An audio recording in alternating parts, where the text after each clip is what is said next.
to the San Joaquin County Cannabis Policy Project. I'm Mark Miles, I'm the County Counsel, and it's my pleasure to have you here tonight and I'd like to welcome you on behalf of the Board of Supervisors and on behalf of my office and on behalf of the county as a whole, because by your showing up, then we get the opportunity to pick your brains for a few hours and gather information that we're going to end up taking back to the Board of Supervisors so that they can make an informed decision about the role of cannabis in San Joaquin County. What we're going to talk about tonight, we'll start out with an overview of the state laws and the cannabis ordinances in San Joaquin County. An overview of commercial cannabis business types under the Adult Use Act and also under the Medical Marijuana Act. The discussion topics are going to be commercial cultivation, retail and dispensaries, manufacturing, testing, distribution, and transportation, and finally, personal cannabis cultivation. Looks like we have a rowdy group here tonight. So we've got a great team that's here to help us. Over on this side of the room, I've got Bob. He's got a microphone. So at different points during this conversation, we're going to ask if you have questions about a topic. And then once we get the questions addressed, then we're going to ask for your input on that topic. So we want to clarify first and then gather your input. So Bob's got a microphone over here. Brent has a microphone over here, and they'll come over and they'll give you the microphone. And the reason we want you to use the microphone is for two reasons. One, this is being broadcast live on Facebook. So this is a live broadcast. This is 6 of 7. Boy, the people who are sitting at home watching this, they are really missing out on the energy from this crowd. And the other reason we want you to use the microphone is that we're also going to have somebody up here. I think Amy's going to record the comments up here. So we want to make sure that we capture it. We capture it for the video. We capture your comments for the audience that may be watching. My daughter was watching last night. I know that. She posted something about, look, my dad's talking about weed. So we're going to get your comments up here, and then we're going to gather all that information and take it back to the Board of Supervisors. So feel free to ask questions if you need clarification on something, but we really do want you to stay on topic. Last night we went to about 8:45, and that was a little long. So we want to really try and contain this within certainly 2 hours, but we do want to get all of your comment and all of your feedback. As I said, we are streaming this live. We have multiple ways that you can provide information to us. So you can provide information to us here in this setting. You can provide information to us through our website, sjccannabis.org. There's a survey there. You can log on, you can fill out the survey. That will provide us information. You can send us an email at cannabis@sjgov.org. Provide us information that way. We also have cards in the back where you signed in. There's also surveys back there. If you have additional comments that you don't feel comfortable sharing in public, but you want to write them down, just drop them in the box on your way out. So we really are trying to reach you as many ways as we possibly can to gather as much information as we can get. This is meeting 6 of 7 of our public outreach. I feel like we've been touring the county. I was trying to remember just 5 minutes ago, I was trying to remember where we were last night. I knew we were somewhere, I just couldn't place it. So we started out in Tracy on April 17th. We had a small turnout, but pretty dedicated folks. They had a lot of good comments. We went to the Hazleton Public Health Auditorium, had a good turnout there. We had about 20 people who showed up. That was a good turnout. We went to the Manteca Senior Center. It was a decent turnout, and same thing in Ripon. We had a small turnout, but very passionate conversation, people with strong beliefs, and they shared important information with us. Last night, we were at the University of the Pacific at the Eberhart School of Business. We had a really great turnout there. We had about 15 people. We had a lot of people, though, that had a lot of information that they wanted to share with us. Some people needed to vent. That was okay. We take that, too. because that's all going to go back into the report to the Board of Supervisors. So tonight, this is meeting 6 of 7, then we've got one more meeting next week over on Thornton Road at the Elks Lodge. Once we wrap up that, then we've got 3 more meetings that we're going to have. And those we're targeting those folks who either are in the industry or think they want to be in the industry, so we can have a conversation with them about how the industry operates, how the board can regulate it in a manner that allows the businesses to operate efficiently and profitably, but also doesn't negatively impact the community. So that's the conversation we want to have there. And we've broken those out into 3 groups: dispensaries and retail, cultivation, and testing, transportation, distribution, and manufacturing. If you want to show up to those meetings, you're welcome to. They'll be held at 6 o'clock on the dates indicated at the Ag Center. All right. Any questions before we get started? Yes, ma'am. Hello, Mark. This is Susan Lee. I'd like to know what your purpose is, and Bob's, and Brian's. I'd like to know what your purpose is in putting this on. Okay, perfect question. So my purpose in putting this on is, as a matter of fact, you kind of led into where I'm going with this. So if you'll give me a second, I'll come back around and I'll answer your question. All right? I will. So in 2015, Medical Marijuana Regulation and Safety Act was adopted by the state legislature. And that set out a licensing framework for medical marijuana dispensaries and cultivation operations. One of the things that required, though, was licensing through your local city or county. In 2016, Prop 64, the Adult Use Act, was passed. It passed in the county by 51 to 49%. Passed in the state by 58 to 42, and that mirrored a lot of the medical marijuana regulation. It set up the same licensing scheme where for people who want to be in the business, they have to acquire both a license at the local level, city or county, and also a license from the state. The things that Proposition 64 allowed anyone who is 21 and over to possess cannabis, marijuana, for their personal use. They can possess up to an ounce. They can grow up to 6 plants indoors and possess the product of those 6 plants. They cannot consume it in public. They cannot smoke or vape cannabis where tobacco is prohibited. Cannot use, possess, or enter into a licensed facility by anyone under 21 years of age. There's no cultivation or businesses within 600 feet of a school or daycare.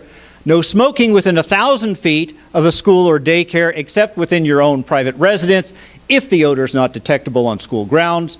There's no possession on school or daycare property, no driving while intoxicated, no smoking in a vehicle, no unsecured outdoor cultivation, and no unsecured inventory.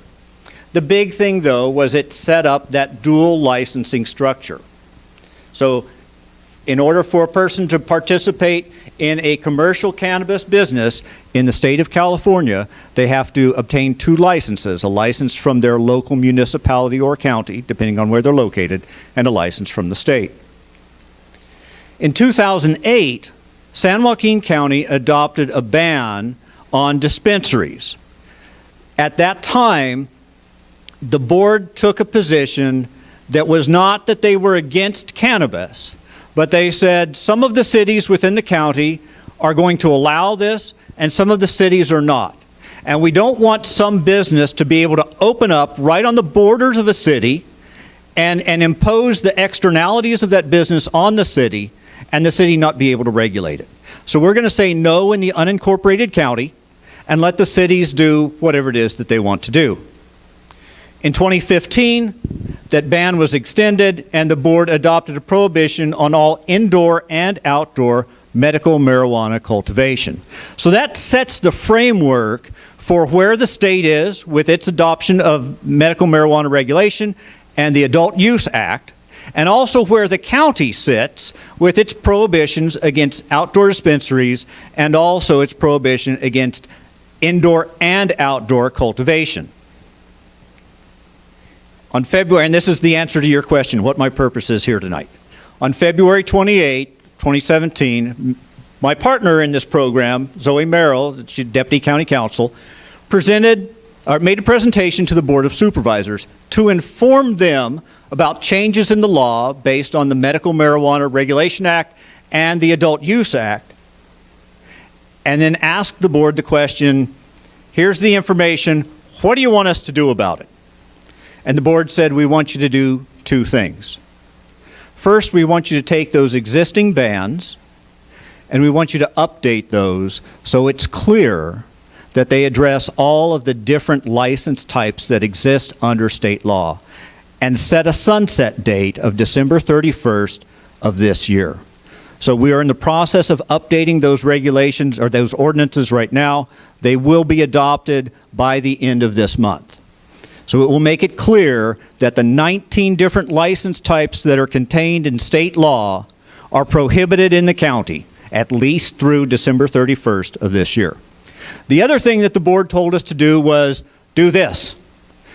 Go out to the public and talk to them and find out what the public thinks about what the role of commercial cannabis should be in San Joaquin County.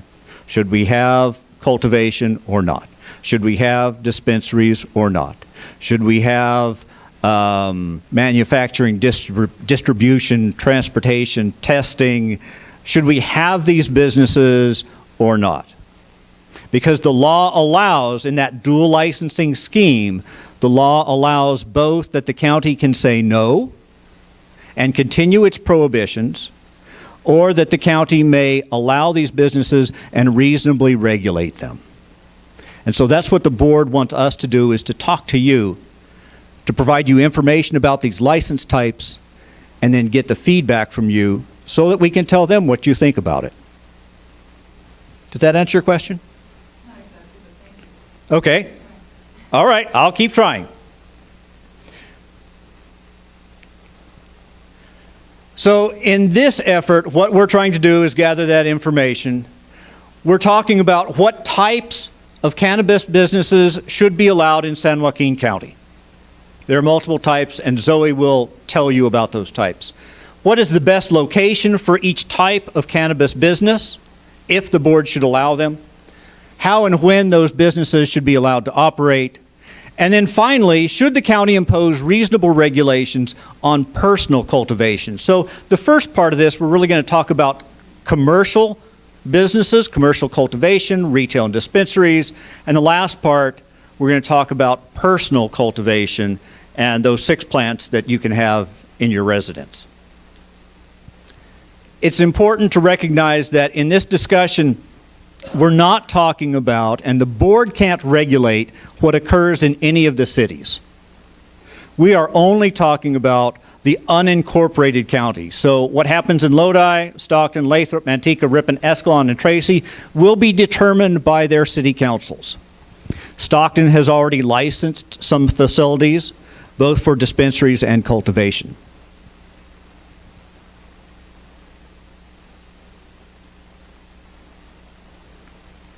The other cities are still looking at it. I know that Lathrop is looking to see what the county comes up with. When we talk about reasonably regulate, the law allows the county or a city to reasonably regulate those businesses that it allows to operate. And reasonably regulate means the health, safety, and welfare of the citizens. So within that framework, then, the Board of Supervisors or City Council can establish regulations for how those businesses will operate. They can control such things as location, time of operation, place, and manner. On the personal cultivation side, the Board of Supervisors nor a city council, neither one, can ban that indoor cultivation. So indoor cultivation of 6 plants, every adult 21 or over can do that by law, and neither the city nor the county can stop that from happening. But some counties are looking at that, and we've heard from some people that, there's a benefit to having it outdoors. Outdoor growth is better than indoor. And that's part of the feedback that we're looking to have from you is, what are your thoughts on indoor or outdoor cultivation? Some of the things that the county probably will not regulate. The state law has already set up minimum distances from schools and daycares for cultivation, for commercial businesses, as well as for smoking of cannabis. Health and safety and testing, those are things that are probably best left to the state. The state, the state statutes passed, as I said, in 2015, 2016, and then just this week, end of last week, the state has begun issuing the regulations that will inform how operators will have to operate. And they address things like health and safety and testing and environmental protection and workers' protection. The county may weigh in, though, on security, though. We'll have to wait and see. Some of the things that the board can look at. The board can ban commercial cannabis in all of the zones.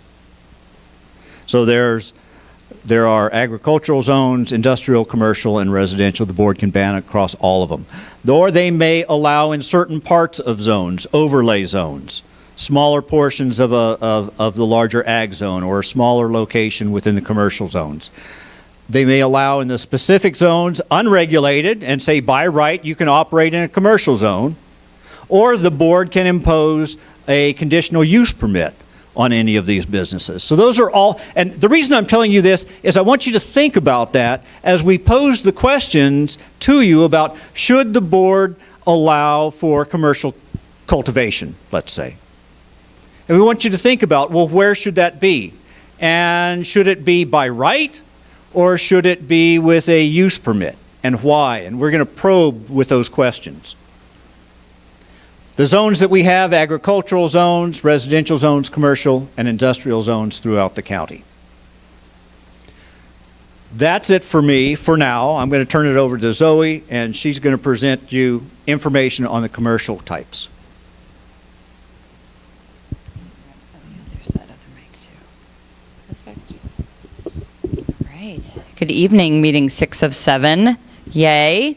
That's probably more exciting for me than it is for you, but it is exciting for me. So before we get started on the overview of commercial cannabis businesses, I want to lay the foundation that your board has done something really, what I think is groundbreaking. And what they have done is said, we have an existing ban. We have, there is no legitimate cannabis businesses in the unincorporated county. And so we have the opportunity to look at this and say, community stakeholders, citizens, people within each district, what do you think? What do you want within your community? What do you see as valuable to the county? How do you see us creating either value or protecting our county? And so in doing that, they initiated the Cannabis Policy Project. And so I'm joking about 6 of 7 meetings, but in fact, we've had far more than 6 because we started looking at community, actually at county stakeholders, so department heads, agencies that interact with the county. We reached out to the public. We are continuing that type of outreach. So you guys participating is very, very meaningful and I think very, very groundbreaking. I think other jurisdictions have not necessarily reached out to their stakeholders in the same way. And so your input is being heard, and I expect this to be a very grassroots project when it ultimately goes into effect. So let's look at the commercial cannabis businesses. Up to now, the commercial cannabis businesses have really been only dispensaries in the collective cooperative model. Many of those have been in a nonprofit model, but it's been under only that medical scheme. Now that we've got the 2 state laws that Mark was discussing earlier, which we kind of referred to as the medical scheme, MCRSA, as well as ALMA, the adult use, we are in a whole new world when it comes to cannabis businesses. So under the medical license types and the adult license types, the state laws that have been passed and have created that dual license structure, this is the whole new world of cannabis businesses. So the top section in green Types 1 through 4 on the medical side, types 1 through 5 on the adult side. And if this looks complicated to you, I will tell you from a regulatory standpoint, it is pretty complicated. It is, wholly new and so exciting for us, but it is complicated. So those first sections in green are cultivation. You can see there's a number of cultivation license types, but we're actually going to break those down and really, instead of considering type 1B or 3A, we're going to look at instead cultivation in either an indoor business, outdoor cultivation, or a mixed light greenhouse. So we're going to break that down for you and make it even simpler. You'll then see in the orange, we've got dispensary or retail. So they're called dispensaries on the medical side. They've retained that same word on the medical side, and they're called retails. They're stores, places where you can purchase cannabis. That is now one of the new cannabis businesses recognized by the state. We now have in the pink, these are the whole new license types. These are testing, manufacturing, distribution, and transportation. We're going to refer to these as the logistic license types. And when we think about all these businesses working together, there are 17 on the medical side and 19 on the adult side. Like I said, cultivation, manufacturing, testing, there's lots of them, but watch what we're going to do. We're going to think about them in this model. We're going to talk about how the product moves through the system, and we're going to break these down in a really, what I think is a digestible way to discuss them. And in breaking them down, we're really going to be able to say, how does this particular type of business affect my community? So the way that cannabis will move through the businesses, it'll start at a cultivator. So they will have both nurseries as well as indoor, outdoor, and mixed light or greenhouse cultivation. So when we talk about cultivation businesses or license types, we're at the beginning of the product movement. You can see it then by the green truck moving either to the manufacturer where it's going to get processed, or alternatively to the distributor who's going to house it, confirm that track and trace, which has been put into place by the state, is being followed. It will have to be tested. There's some interesting differences in the medical scheme and the adult scheme. Those are very similar but not identical, and testing is one of those license types where those two products are treated a little bit differently. It'll go back to the distributor and ultimately to the end user there at the dispensary or the retail site. And if you're trying to take notes on all of these details or trying to take pictures of these slides, I want you to know that these PowerPoints for each district are posted on the website. So in the workshop area where you see the date for tonight's meeting, you're going to be able to both get that PowerPoint. You're also going to be able to get the video from tonight. And so I think that's important so that you can really listen and participate and not feel like you have to get every detail down, because there's a lot to it. So we look at that product movement through the system, and we're going to start with cultivation. So if we look back here, we're going to start at the beginning, which is always a good plan. Okay, so commercial cannabis cultivation. Like I said, there are multiple license types, multiple business types have been created by the state. But when we're talking about how that affects our community, whether we want that type of business, we want to think about it instead in an indoor, outdoor, or mixed light type. And so let's look and see what that means. We're going to go back just one second. You can see here, these are photos of cultivation. Outdoor cultivation, I think we're all pretty familiar with. That's sort of just growing outside. It looks like the row crops that we see all over the county. Indoor is something you may or may not be as familiar with, and we're going to talk through that, but generally you see that in a large warehouse. We're not talking about the illicit indoor house grows that you may hear about, and we're not talking about the 6 plants. We are talking about a commercial cannabis business pursuant to that state law, and an indoor is generally in a big facility. A mixed light looks like the hoop structures or a greenhouse that you see maybe with strawberry grows. There are actually some, as you get off the freeway coming here to this meeting, I actually saw some. Okay, so like Mark said, the state law has set out regulations, and those regulations will dictate where these businesses can be, at least to some degree. And one of the first things that the state laid out is that these cannabis businesses, including the cultivation business, cannot be within 600 feet of a school, and there's a 1,000-foot buffer for some other activity within that school site. This is District 4. Each of those yellow or orange spots are a school site, And each of those then has a 600 or 1,000-foot buffer identified. When you look at the PowerPoint on your computer, you'll actually be able to see 600 versus 1,000. And so these are places where cannabis cultivation and really any cannabis business cannot be located under state law. We want to make sure you understand that, so when we're discussing, do you want to see this in your community, you don't have the expectation that it's next to a kindergarten or next to that daycare. So, but that raises the question, the state recognized and we recognize one of the key questions when we're talking about whether we want to give the information to the board about whether we want to see cannabis cultivation businesses or any cannabis business is a question of where they will be located. So some people think because the state has identified cannabis as an agricultural product, which it is identified as an ag product, that belongs in the ag zone. The parcels identified on this map are all of the agricultural zoned parcels in District 4. So clearly a huge portion of District 4 would be a possible location if you are advocating or thinking that this ag product, cannabis, belongs in the ag zone. There are a lot of questions about that, and I think that's what we're going to discuss tonight, certainly one of the big topics tonight, but we want you to have a visual representation of that where question when we're talking about cannabis cultivation. The next question is if we talk about that indoor and we think it belongs indoor. Generally with indoor grows, as they're done on a large scale, that's done in a big warehouse. So we would expect to see those either in the commercial zone, maybe on the smaller scale, a size like Target, somewhere in a commercial strip mall or an area like that. These red areas are the parcels with commercial zoning in District 4. And it's difficult to see from where you're sitting, but there are a few down here. We've got some obviously up a little bit higher. You'll be able to see those if you do go on the website and look at the PowerPoint a little bit closer. Alternatively, if we're thinking about even larger scales, we're talking about the industrial zone. And so in purple, we are identifying District 4 industrial zoning locations. And I think that's an interesting question. If you're saying, I don't want to see it in the ag zone, I do want to see it in warehouses, industrial may be what you're thinking about. And we want to make sure you have a visual of where that would be. Okay, so whenever we're thinking about and we're giving feedback to the board about what we want to see in our community, specifically here in District 4, but really in the unincorporated county, we have to think about how that business, how that activity is going to affect our quality of life and maybe our economic life. So we look at community considerations. That's just part of land use decisions when we're placing activities next to each other.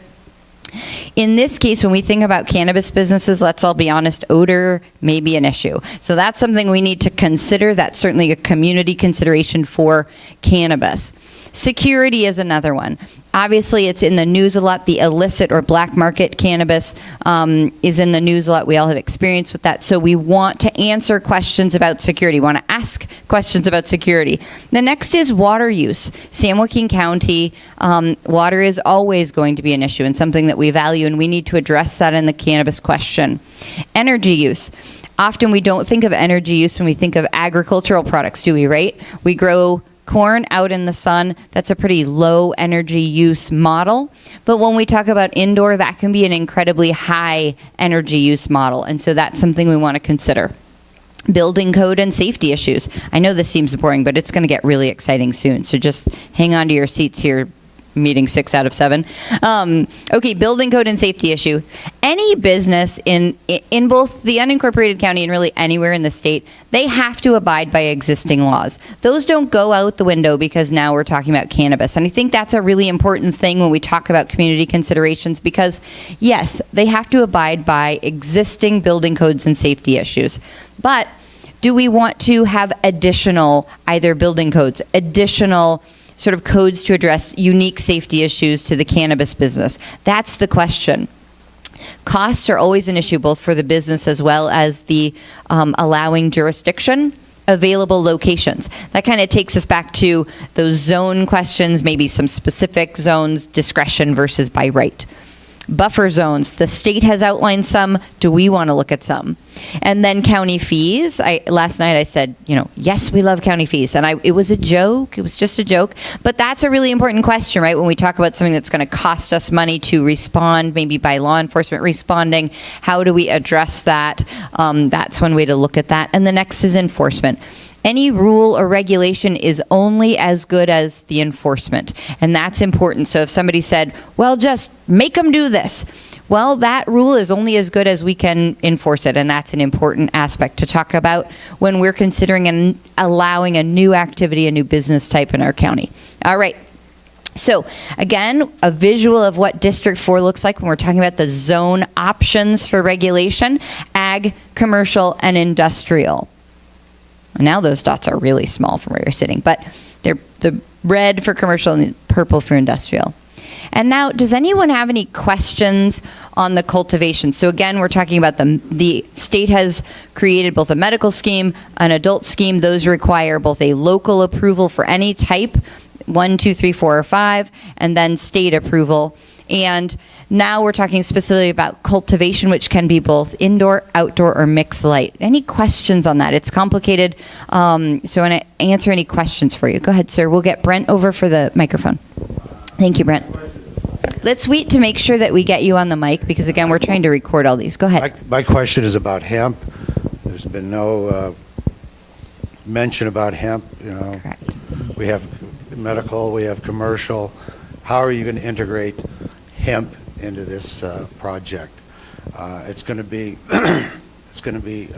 Hatfield and McCoy's when somebody, instead of putting in their corn, puts in hemp, and all that pollen drifts over to somebody's $1 million investment in your cannabis project, and it's all going to be seeded by pollen.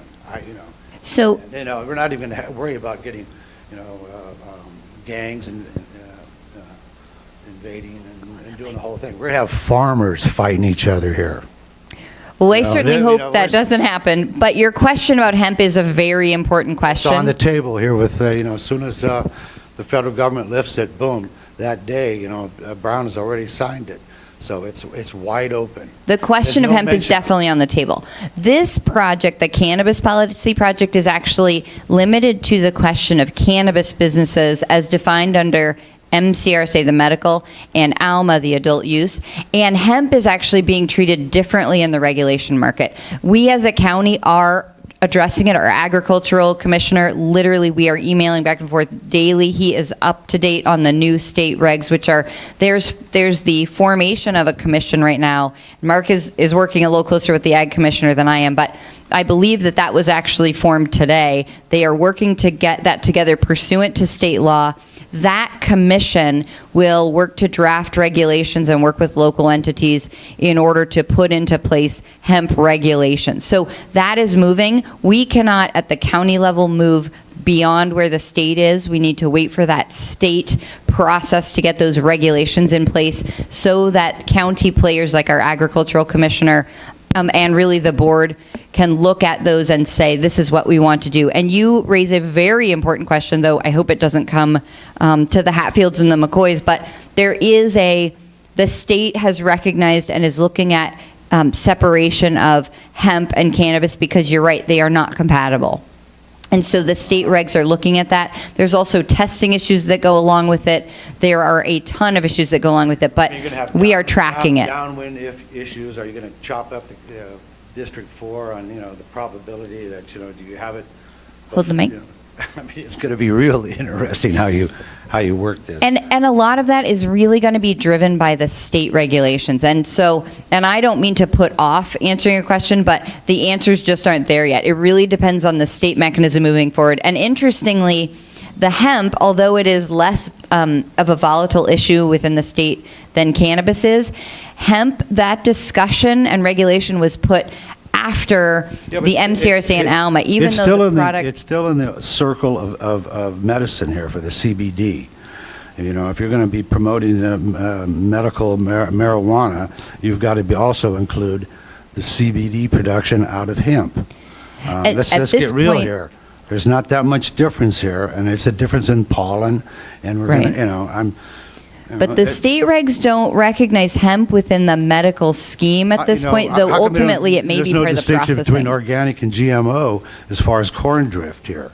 We have these same problems. Right.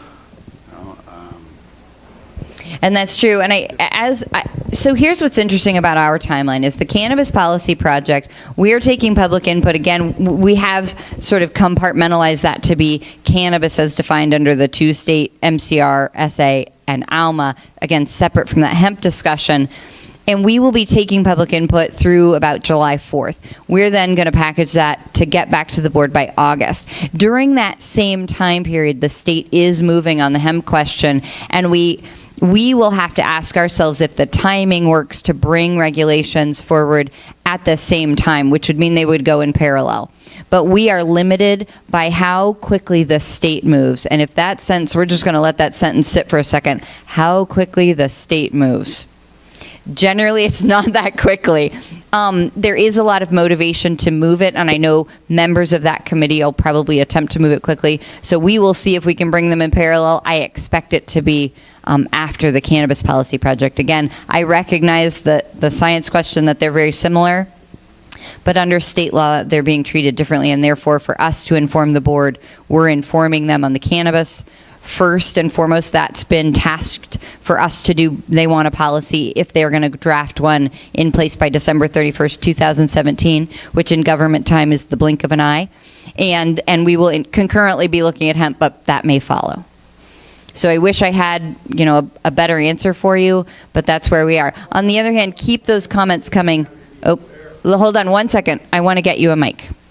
Brent's just going to hang out with you for a minute. No, I was just wanted you to be cognizant of this third pillar that we have to deal with here. Right. Yeah. And I think it's fantastic that you're finally opening it up so we can, start to get the permit system and the county level so we can apply for the state. My own opinion is this is the best place in the world to grow.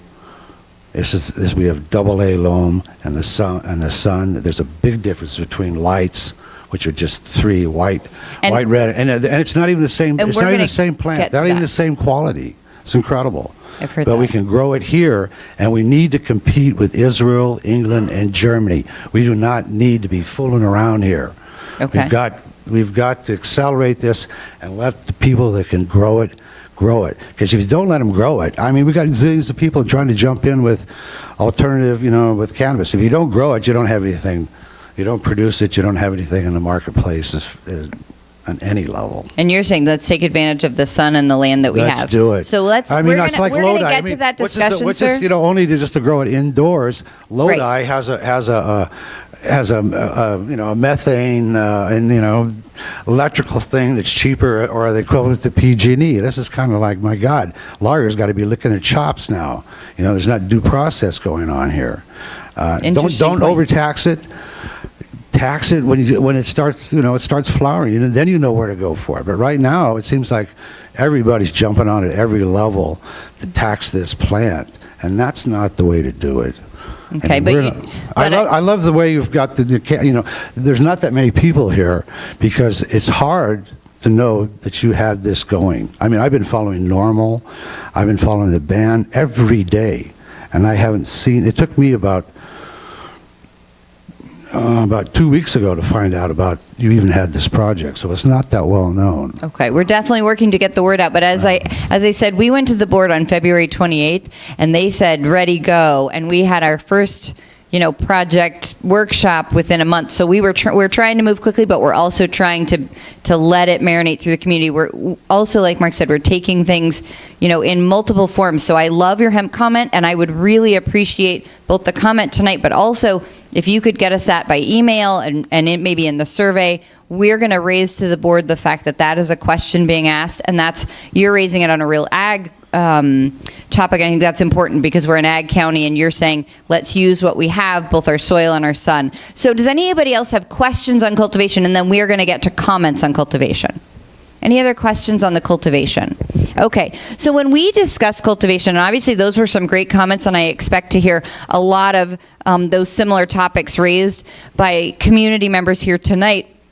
When we discuss commercial cannabis cultivation, these are some of the questions that we are asking and that we will be attempting to report to the board so that the board can make an informed decision. And you're not limited to these, but these just kind of hopefully set a framework so we're using the same language, we're on the same page. So the first major threshold question is really just, should the county permit commercial cannabis cultivation? Some are going to say yes, some are going to say no way.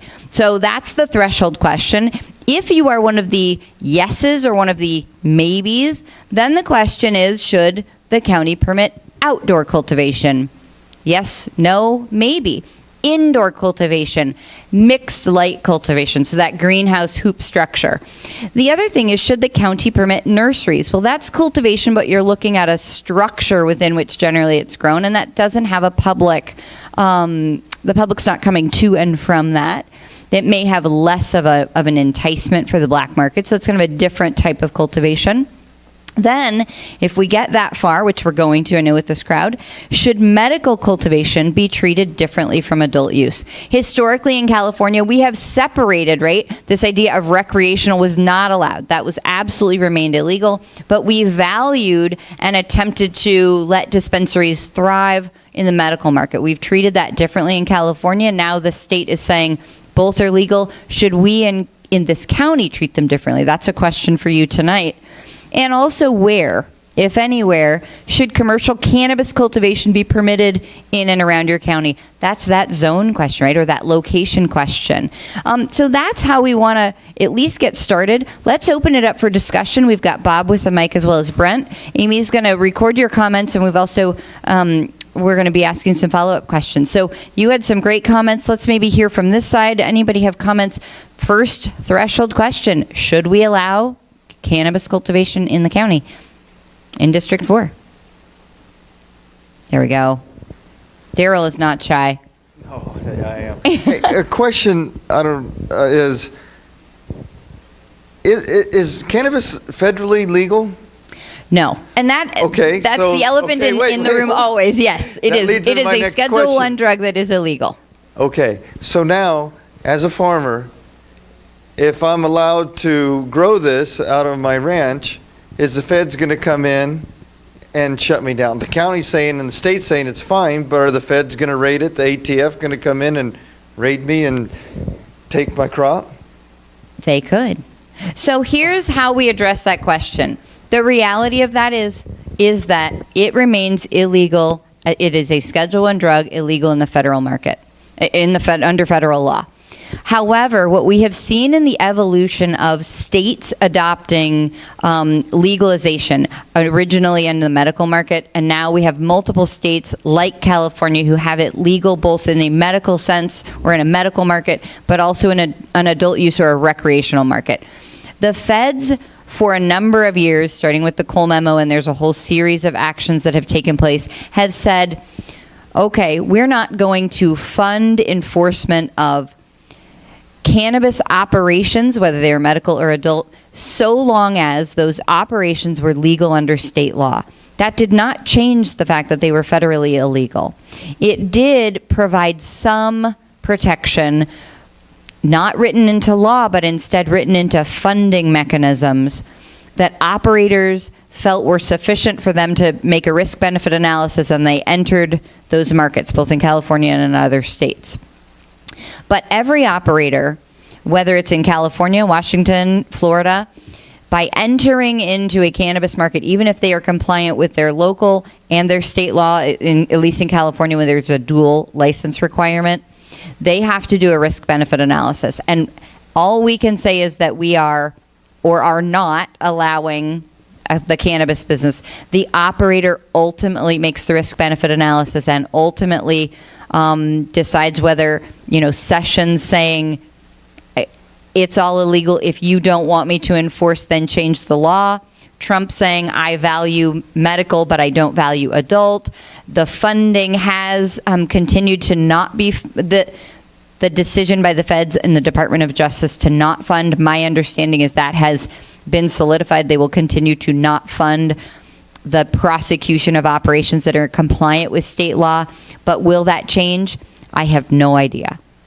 That is way above my pay scale.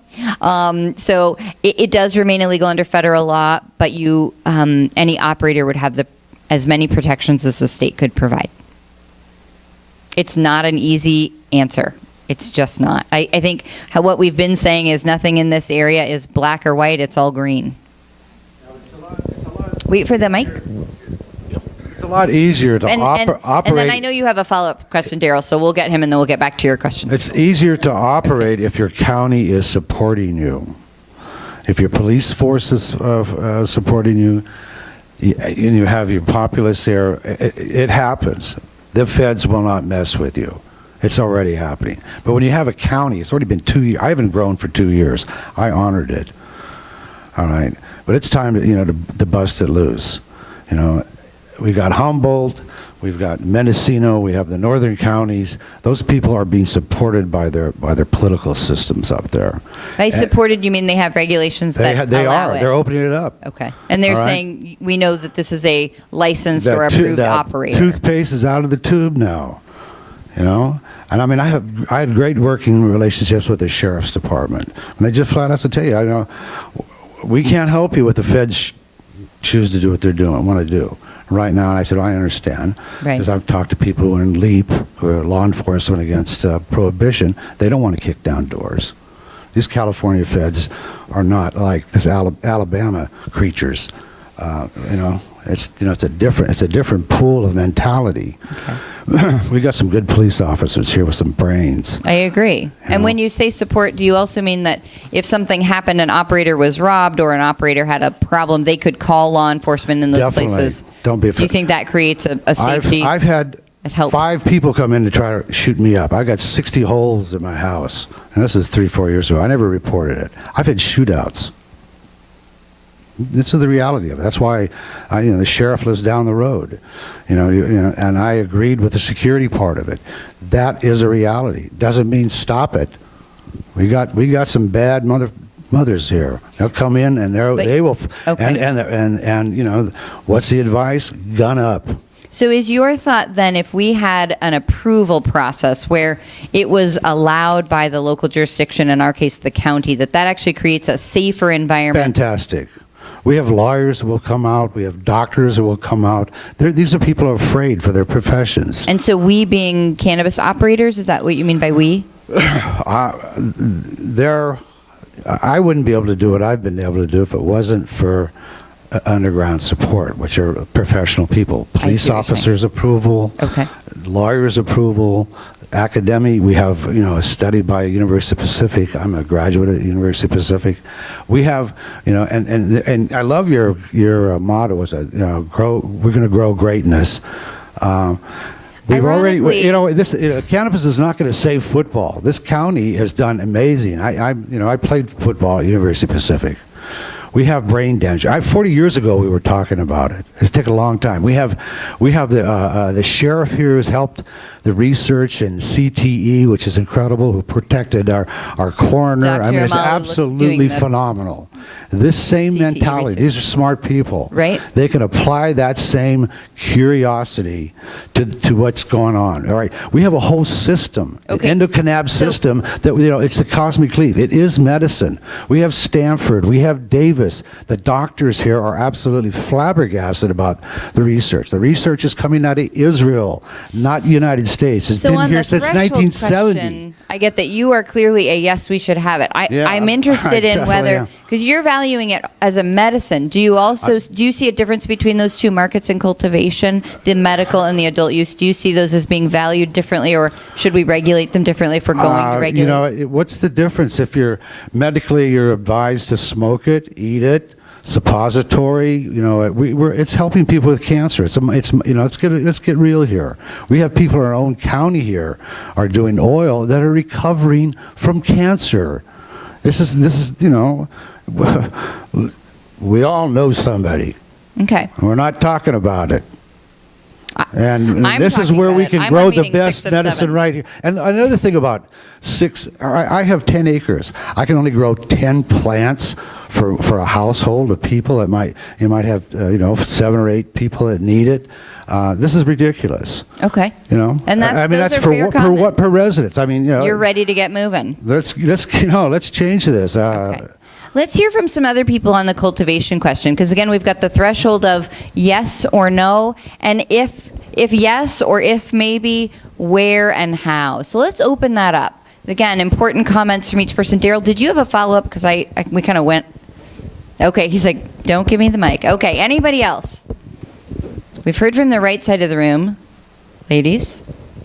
And you don't have to, but we are here to get input, so we definitely want to hear your thoughts. So if does anybody have any thoughts on cultivation as far as medical versus adult use?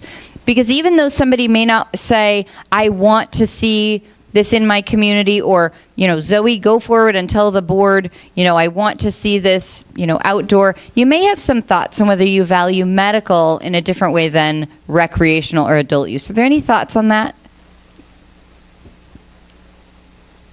We're getting out of here at 8. And feel free as we get through other topics, if you have a thought on cultivation, go ahead and raise it. Obviously, we want you to be comfortable. There are snacks in the back. Feel free to get up and bring those other topics up as you see appropriate. Okay, we see? Yes, Got one. Well, obviously you have something in your mind. Why don't you spill that out? What would be the worst possible scenario in your mind if there were 34 cultivators with their 10 to 40 acres? I have been tasked by the board of going out and gathering information. And so what we're doing is we are gathering information on the whole spectrum of options. So certainly on the far right, there is the existing ban continues. And the county will have costs associated with the approval of cannabis businesses by the city of Stockton or other counties. And we would address those as necessary to enforce the ban. That's on one end of the spectrum.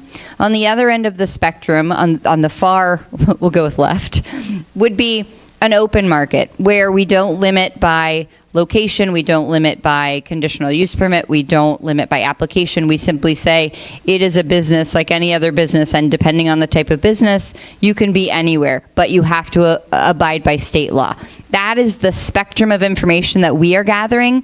We have no thoughts on, good, bad, or ugly. What we have to do, what we are tasked with doing, and I will admit we are having a really good time doing it, is hearing from people who say, this is what I think the worst case scenario is. Or alternatively, here is how I think you county can help my business idea thrive. We have talked to some people who see a business idea where groups are coming together, they're thriving, they're providing a product that they value.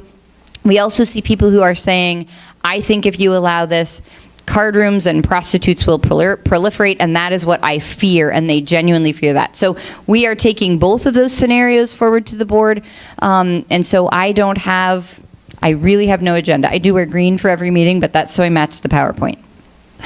Thanks for wearing green. You're welcome. I do have some familiarity with Sonoma, Mendocino, and Humboldt and the grow, and I just finished doing an analysis of what was going on in Colorado for some people that were putting some big money in. I think that the Mexican drug cartels scare me a lot more than local growers, and the more people who can make money here in San Joaquin County.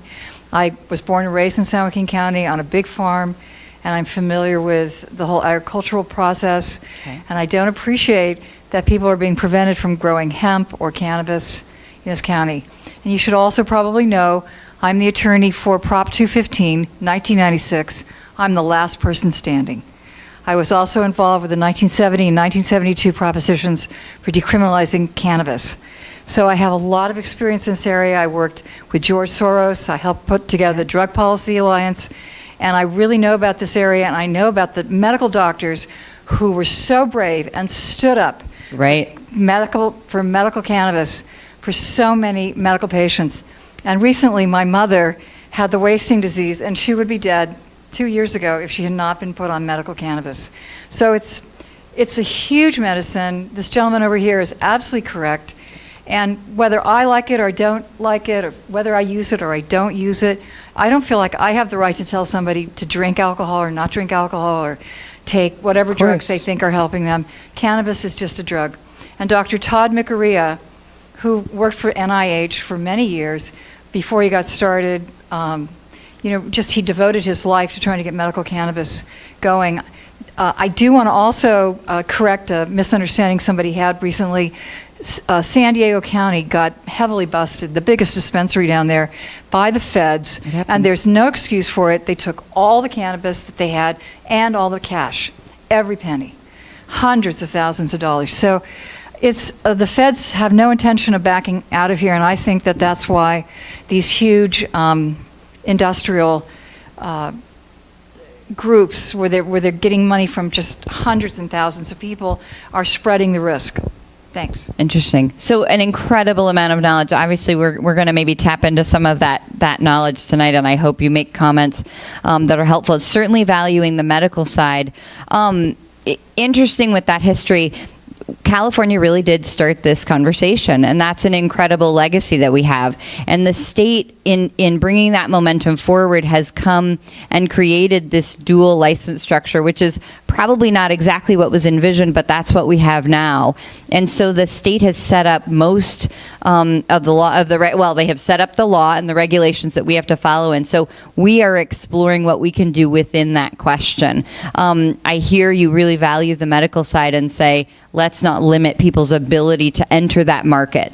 And it sounds like when you say ag, what are your thoughts on outdoor versus indoor? Do you value one of those over the other? Should we look at those separately, outdoor versus indoor? I don't understand why you're distinguishing them partially, because most of what's going on up in Mendocino and Humboldt is outdoor and has been Correct. for decades. So Well, does anyone have any thoughts on that question then? If it is outdoor, does anyone feel that poses a security threat? Does anyone feel that maybe the legitimate market isn't able to drive out the black market and there's security issues with an outdoor cultivation? How are you going to define outdoor? You have a greenhouse when you use light deprivation. Sometimes you get 4 crops, sometimes you get 3 crops, but it's still outdoor. The way that the state defines it as outdoor does not have any additional structures such as hoop structures or greenhouse. So outdoor is a traditional row crop, or it can, although it can have fencing, certainly security measures are both allowed and I think encouraged in a lot of jurisdictions, but there is no additional structure, neither plastic nor greenhouse. Right, but there's mixed light is the greenhouse. But how or about when you structure. start, just learn how to grow it in this county, to be able to beat the caterpillars and whatever, you got to start early. And one of them is we have to do it inside. We have to do the pinching and then the smaller plants to grow with artificial light. Even say if I have a license for a outdoor When grow, you mean starting, and I you do mean it- from seed? Well, sometimes you use seed, Or sometimes clone. you use a clone. So that's actually a nursery. So they can't be inside. Yeah, but I'm just saying in a wide spectrum or Okay. a full spectrum, not a wide, full spectrum outside grow. It's necessary for me to start my plants indoor. It's raining, it's February, and I got to start Yep. early if I want to be, And that's what the nurseries would do. And they do require a structure. But if you are an outdoor cultivator, that is a different license type. You would have to get that plant from a nursery under state law. That is not something nursery. the I mean, I'm county- not allowed to use my barn or whatever to start my plants inside. You are allowed to do that, And but if you are participating in the commercial, and I don't mean to cut you Whoa. off, but there's a lot of misunderstandings, and unfortunately, they are not definitions we have created here on the county level. The state has created them, and the state has said from seed or from clones, cannababies, I love that term, those are going to be treated and grown at a nursery with a nursery license type. It is a separate come on. license type, which again is going to require Well, local that's equivalent one of the state things we're going to have to license talk about. for a cultivator. I think that has to be defined because that's, this And it is defined in state law. Lawyers The are licking question their is how we chops. deal with it at the county they level. are licking their chops on the. I know. on these It's tough rules that you're laying questions. down. There's just really no due process happening. There's usury laws that I spent a year 40 years ago at Hastings, and I'm not a practicing attorney, but there's a lot of things that are popping up in this whole industry that are out of line. Well, certainly if something had been legal and the law changed and took something away, those issues you're talking about absolutely would be at issue. We are at a really interesting, brave new world where we're going from an illegal market and bringing something into the legal commercial market. So, Daryl, go ahead. Well, I kind of agree with this lady over here because I don't grow it or whatever right now, but I'm a farmer, so I was interested in coming to this. But what I had to say to that, and security-wise, hey, I grow now corn, I have grapes, I have almonds. I don't see anybody I'm always getting ripped off. People are stopping picking crops out of my field. Now, what would be the difference? The way I look at it, they rip off my pumps, wire out of my pumps. They dump garbage. Right. I don't see an issue indoor, outdoor. It's just, that's an issue we, as a farmer, we take every day. That's a really important comment. So for you in creating your business, you sort of bear that burden and you create a business model that either allows for some of that or addresses some of that. And I think that's a really good point that sometimes state legislatures sitting in an office forget, that they are unable because they're unfamiliar with maybe an ag business structure, business model, or with a dispensary business structure, business model, unable to sort of calculate in those realities. So what you're saying is that people could steal it, and that's okay. You expect some of that as a farmer. But my question to you and to everybody is that what if somebody steals those flowers and then sells them on the black market? Is that something we as a community should worry about? Or is that part and parcel of having this product in our county and we do the risk-benefit analysis? What are your thoughts on that? Because the goal of the state was to bring in a commercial market, to legalize it, to drive out the black market. The cartels that were referenced over here, that is, I think, something everyone fears and doesn't want in our community, doesn't want in District 4. But if they're selling that on the black market, have we contributed to some security concerns? Do you have thoughts on that, or is that? That's just like saying they steal my grapes and they make wine out of it or sell it. I mean, That's a really good analogy. Okay, interesting. No, that's really helpful. Oh, hold on. She has a mic, so I'm going to let her go, and then we'll get your But you comment. would be very upset if the state suddenly made you accountable for that, wouldn't you? yes. Yeah.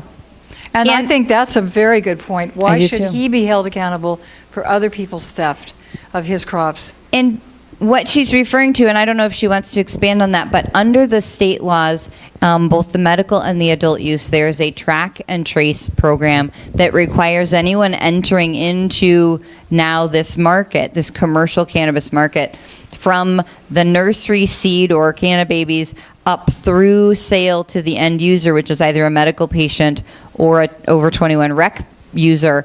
You have to track and trace those products. So if that product is stolen, I do not know under the regs, I have not seen what the penalty is or what the reaction is from the enforcement at the state level, but you have to track and trace each of those plants, and ultimately as you package that to the tester, to the manufacturer, you have to track that amount of cannabis. And so what she's saying is, should you be accountable for that? And what a ridiculous notion is sort of her thought as she shakes her head, because you're not responsible if somebody comes and steals your corn. So how can we call it an ag product? And that's sort of what I'm getting there. Other people, on the other hand, the flip side of that discussion is that there remains a black market and we're selling a Schedule I drug on that market. So that's two sides of a difficult coin. If it's legalized, then it's really not a black market anymore, is it? Well, if you're not selling within the legalized product movement, so licensee to licensee and ultimately to end user, so it is different than just an open market. That system is going to get beat. We have Columbia. He has a good point. That Sarah, system listen is up. going to get beat. Some people believe this. Absolutely. Mike, can you hear me? We have Columbia, the country Columbia. Mm-hmm. They have legalized marijuana.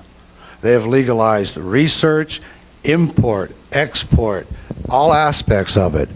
I know every dead smuggler in the world is licking their chops, where they could, pull their planes out of the San Joaquin County, some of these good old boys, and do their DC-3s and run down to Columbia, and you can see you just pay now. Fill it up, baby. Let's go. And you've got competition already. Mexico just legalized medical marijuana this week.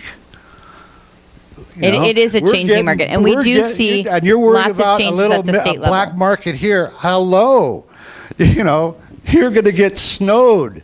We're all going to get snowed. We're sitting here nitpicking away, and you're not going to have a market. Fair enough. So you really see this being, we need to get in promptly, so we want to get that January 1, 2018, we want to be ready to have people accept those licenses. How many That's tags you are see you it. putting on a stalks of corn in this county? I mean, you can test it after the harvest. Let's get real here. It'll be interesting how the No. state law shakes out when actual farmers are involved and really looking at it. The regs right now are not super clear. Like Mark said, they are coming out and we're looking at them. So those are the questions we'll have to answer, because any operator in our county, if we allow it, if we say this risk benefit works for the county, our community members are saying, you know, come on, this is ridiculous, let's get started, then those operators will still have to abide by state law. And so that's something that again, I'm just going to say it, it's way above my pay scale.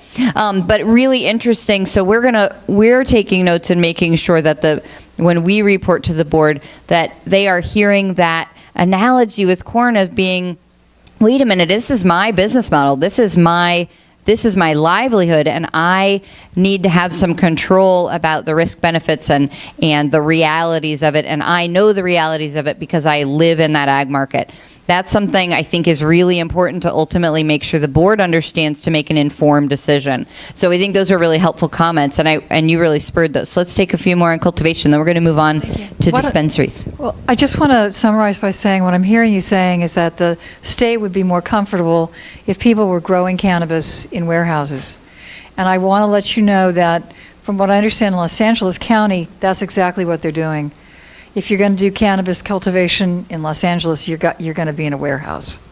And I'm certainly not saying that. I am saying throughout these workshops, and even from county stakeholders, so stakeholders within the county as well as the citizens, we have heard both sides. We have said there's a benefit to outdoor, sort of utilizing the existing ag market, the sun, the soil, playing to our strengths really in that existing ag market. And we have also heard, hey, we shouldn't displace food for marijuana. Instead, we should use the indoor, and there's more ability to control security issues. So we're hearing both sides, and we are, as just the bearers of good and bad news, taking that forward to the board. So I'm definitely not interpreting the state. The state has allowed for indoor, outdoor, and mixed light on all of the different sizes of cultivation licenses they're offering.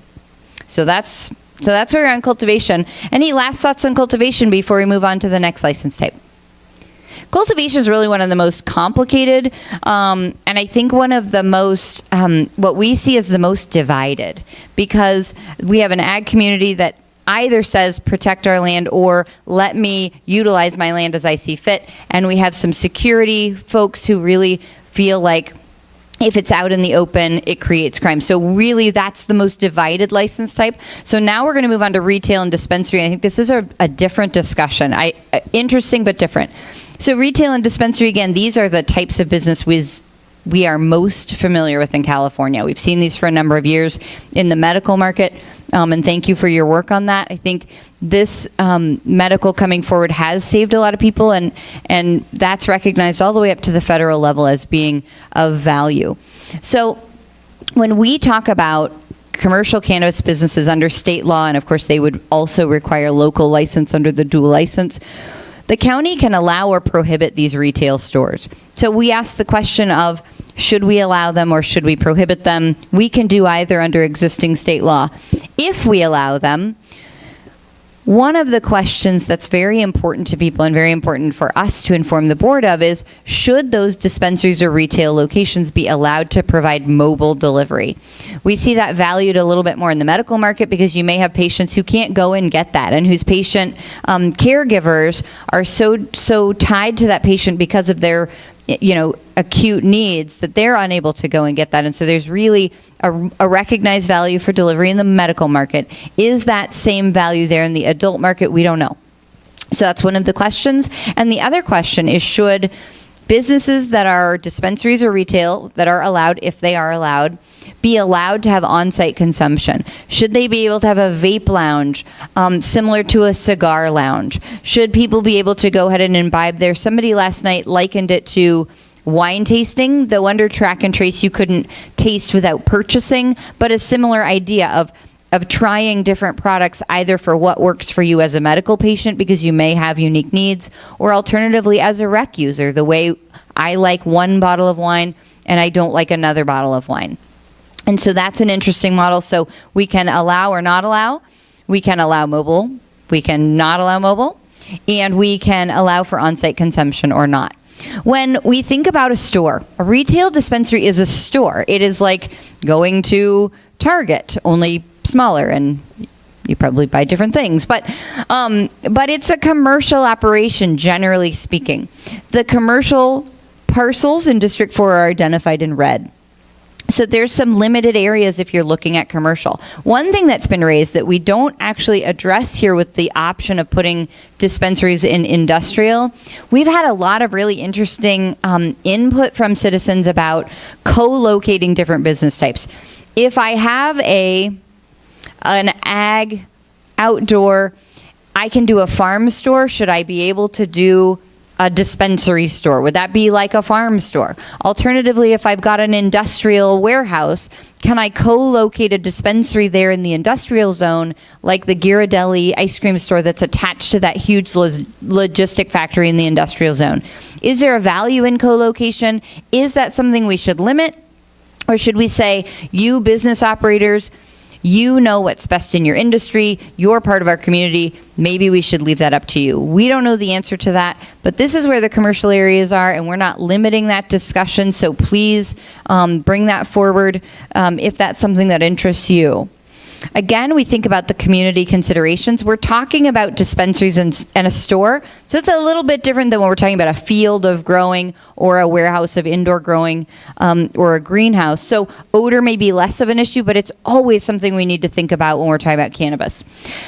Though at every meeting somebody says, I don't know why odor's an issue, I love the smell. I will tell you it's not my favorite smell, but to each their own. Security. Always an issue when we're talking about something that does have a value, a valuable item like a jewelry store. They always think about security. We're thinking about it now. Energy use, water use. Again, we've got building code questions, costs, locations. Do you want to see it when you're out on your Saturday errands, or do you think it doesn't belong next to Target? Buffer zones, the state law has mandated buffer zones. Should we have other buffer zones? County fees, again, if it's going to impose secondary impacts affecting other community members, should we be addressing that by either collecting fees or taxes? Certainly we need to be cognizant that if we're allowing a business, that business needs to be able to thrive. So those fees and taxes need to be reasonable, but that is a question. And the next, enforcement. So any questions about retail and dispensaries, what we'll do is answer those questions and then we'll move on to the discussion about whether we should allow them. Any questions? Again, these are a more familiar business type. Go ahead. I'd just like to ask whether you've studied what other counties are doing. Yes. Okay. And that will be part of the report to the board, because you're right, that's a very important, a lot of people use the term best practices.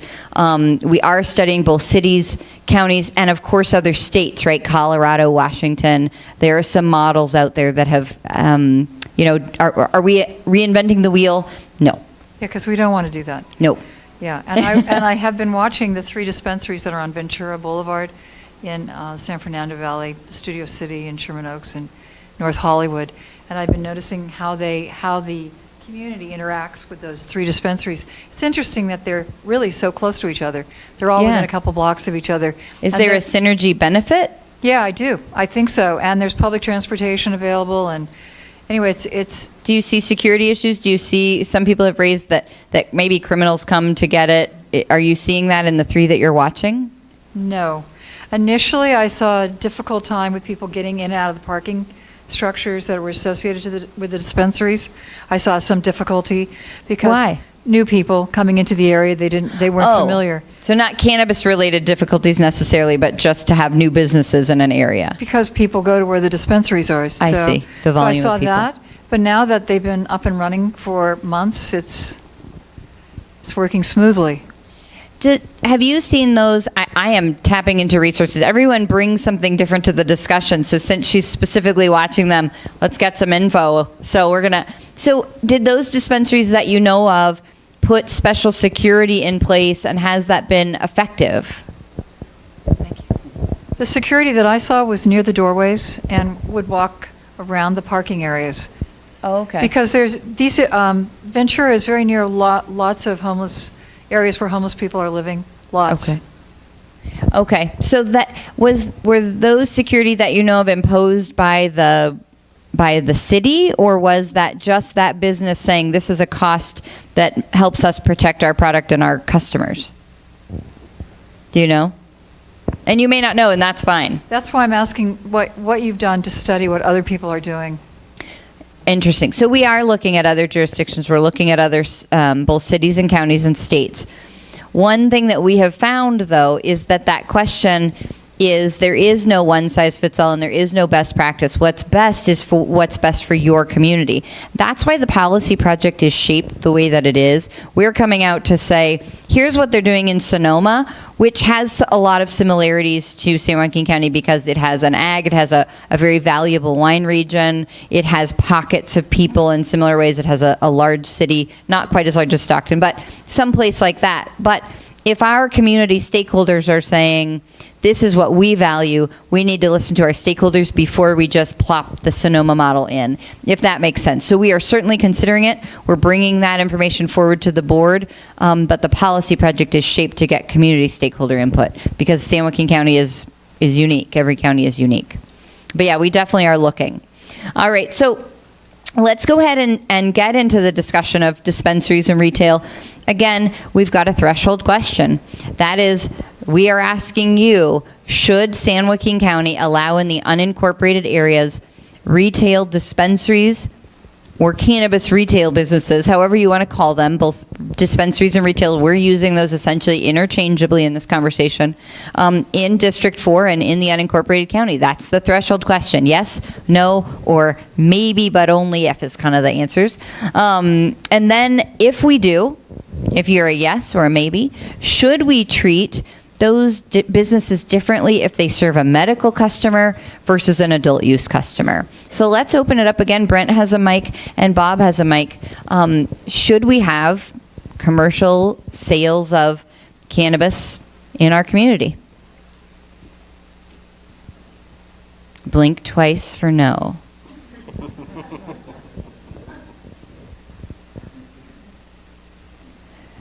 So I'm going to take that as a maybe. It's interesting. So it sounds to me like this crowd is a little bit more invested in cultivation. Is that what I'm... No?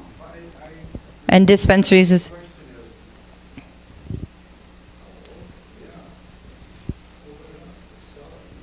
So you're saying, yes, we should allow them in San Joaquin County. I believe you started with hello. And we're already watching Colorado. They have the problem with the division of commercial and recreational. They're having, all of a sudden, commercial or the medical doesn't have enough because, the flower price went up, and because they're taxing one and not taxing the other. I mean, it's just absolutely bizarre. Does everybody know what he's talking about?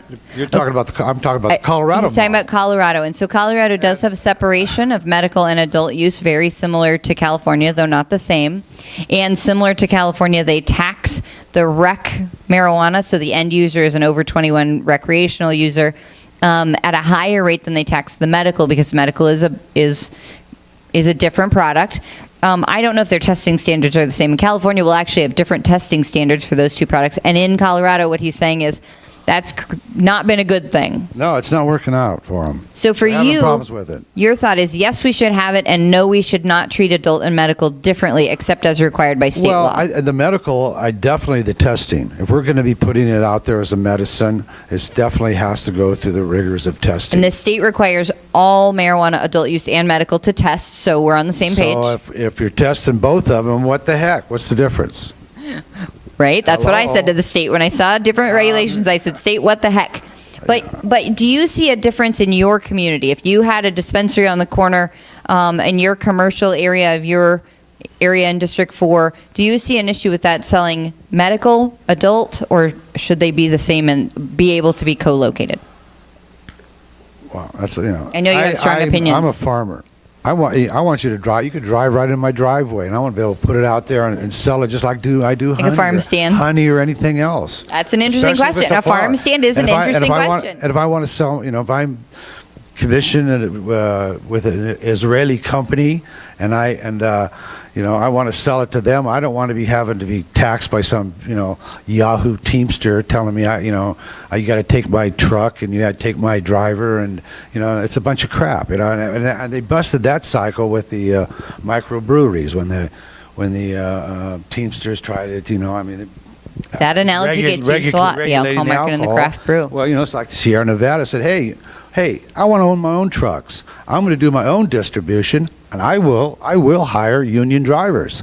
But I don't want to, I'm not going to be pulling up to, you're going to be pulling to my place, and I'm going to have to pay you to drive it to some place. Or if I want to, if I get a concentration license and I want to be able to take it down to Fresno Agriculture Airport and fly it to Israel, I want to be able to do that.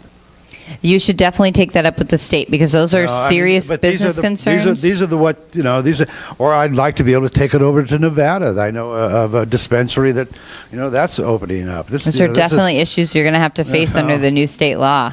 And they're difficult issues, and certainly, we would love to be able to give you an answer. We've had lots of people who said, this is a plant, it's a weed. Why are you involved at all? But the state has created the scheme, and so we're asking, within the existing state scheme, how do we see that applying to our community? And so what I'm hearing you say is, yes, heck yes, we should be able to sell it. Try it, yeah. Then once you let it happen, and then you can go mess with it. To be able to, to regulate and structure it. You're taking the creativity out of it. The creativity is a really big issue, right? Because nobody knows for sure. The state is not allowed for much cross use of licenses. Any other thoughts on dispensaries and retail outlets? Are you afraid if one comes and is on the corner in the area where you go shopping on Saturday? Does anyone feel like it brings security concerns? No? Okay. Once the education makes the cosmic leap. I'm serious about this recording thing. Yeah, I'm okay. serious. You have to educate. Once you find out, I don't think a lot of people know that we have another system in our body that's been discovered, the endocannab system, discovered by the Israelis. We have receptor 1 in the brain, discovered by Gene Gowdy from the University of Kansas. Receptor 2 that was discovered by Devane out of University of Dublin. They got together with Dr. Raphael Mechoulam out of Israel. He's about 80 years old. The man should be getting the Nobel Prize. And they got together and they've discovered we have another system in our body that makes THC, that makes cannabinoids, and we have, and when we're here, when we're arguing about frickin' plant and whatever, and we have have the people at Stanford that are scrambling for God. How come you're not teaching us this? The young doctors are going, what? Hey, and the Israelis are going, hey, we've had these papers since 1969. Where have you people been? It's so interesting. The empirical data is out there. We're seeing more and more research come out. But we've got great heart medicines that we don't sell on the corner. We've got, great, because they don't lots work. of great drugs that we don't sell in our, they don't work. zone. That's why they don't sell them. When the state starts to recognize that empirical data, and I agree, there's a growing body of data on the medical side. There's probably a growing body of data on what you're talking about. I'm not familiar with it. My father was a veterinarian. I've given CBD to my dog. It's blown my mind. And that's a whole market. Within 10 right? minutes, it stopped seizures. I'm going. Okay. What? Wait a minute. So that's I certainly do it for something. myself. I got 9-10 pins in my legs. To consider the use for. Absolutely. It's amazing. And the state has recognized it as legal and legal for a lot of those uses. But as it gets sold and moved through the product chain, it is required to abide by state law. So our question is, should the dispensary be allowed in District 4? And so far, I'm seeing a lot of heads nod, and the answer so far in this crowd is yes. And I'm not seeing people worried about the security concerns, or at least maybe not any more than they would be with a liquor store or a wine tasting facility. Is that kind of where we are? Okay. Well, then watch this. Yep, I have a magic button. Great. And again, I think the conversation has evolved so far in California At one point, it was a vice question, and now it is an economic question. Maybe it's evolving a little bit for some parts of our community, but some people do still worry about those issues, and I will still continue to ask those questions and try and draw out information from both sides, because I do want anybody who is for or against to feel comfortable bringing that forward, both tonight and also on the website, on Facebook, on Twitter, if you know how to tweet, which I don't. I have no idea how to tweet. Okay, so now we're moving on to the logistic license types. These are, I think, unique to San Joaquin County in that, though similar to cultivation, really we've got a lot of these existing to serve other types of business, and so the question is, how do we feel about them now serving cannabis businesses? We're going to go through these. We're going to talk about each one. We're going to take questions on each one, but we're going to discuss them all at the end. So we're going to kind of go through manufacturing, testing, distribution, and transport, and then have the discussion at the end. But we're going to answer any questions that you have as we go along. Manufacturing. So we saw within that product movement slide, manufacturing is taking it from the cultivator and performing drying, cleaning, curing, and packaging and extraction of those active ingredients. You've heard some of our citizens tonight talking about cannabinoids, referencing THC. Those are the things that the manufacturer are going to extract. Those extracted ingredients get used in edibles and concentrates, which are particularly, as far as I understand it, key for a lot of the medical users, but also for rec users. The use of the concentrates have less impact as far as there's less smoke, there's less smell. We have heard vets make comments at our workshops, which was informative to us, and so I raised them because sometimes they help people along in the discussion or the question.